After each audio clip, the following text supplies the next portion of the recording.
କ'ଣ ବା ସକାଳୁ ରେଡ଼ି ହେଇକି କୁଆଡ଼େ ବାହାରିଲାଣି ଯିବ? ରେଡି କାହିଁ ଗାଧେଇ ଆସିଲେ ପୂଜା କରି ପୂଜା କରିବା ପାଇଁ ରେଡ଼ି ହେଇକି ବସିଯାଇଛ ନା କ'ଣ? ହେଲେ ପୂଜା ବାକି ଅଛି ଆଉ। ତମେ ବାହାରି ଗଲା ପରେ ପୂଜା ହବ। ମୁଁ ଥିଲାବେଳେ ପୂଜା କଲେ କ'ଣ ଅସୁବିଧା? ଆରେ ଆଗର ତମ କାମଟା ସାରିଲା ପରେ ସେ ଠାକୁର ଯିବେ।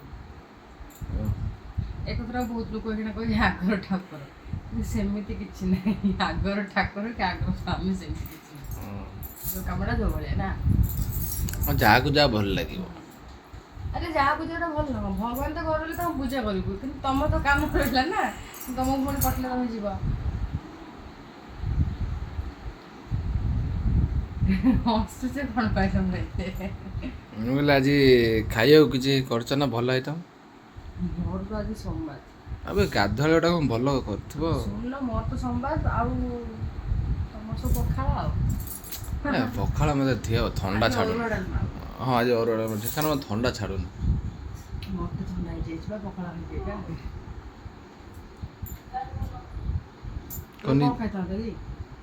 ଯାଉଛି ଗୋଟେ କ'ଣ ଜଳଖିଆ ଖାଇଦେଇ ପଳେଇବା, ଆସିଲେ ଆସିବା ହବନି, ସନ୍ଧ୍ୟା ରାତିରେ ଆସିଲେ ଖାଇବା ଆଉ। ହଉ ଠିକ୍ ଅଛି, ତମେ ଜଳଖିଆ ତମର ଖାଇଦିଅ। ଛତୁଆ ଖାଇଛି, କିନ୍ତୁ କିଛି ସମୟ ଛାଡ଼ିକି ଖାଇବ, ନହେଲେ ଅବସ୍ଥା ଖରାପ। ହଉ ହଉ ଟାଟା।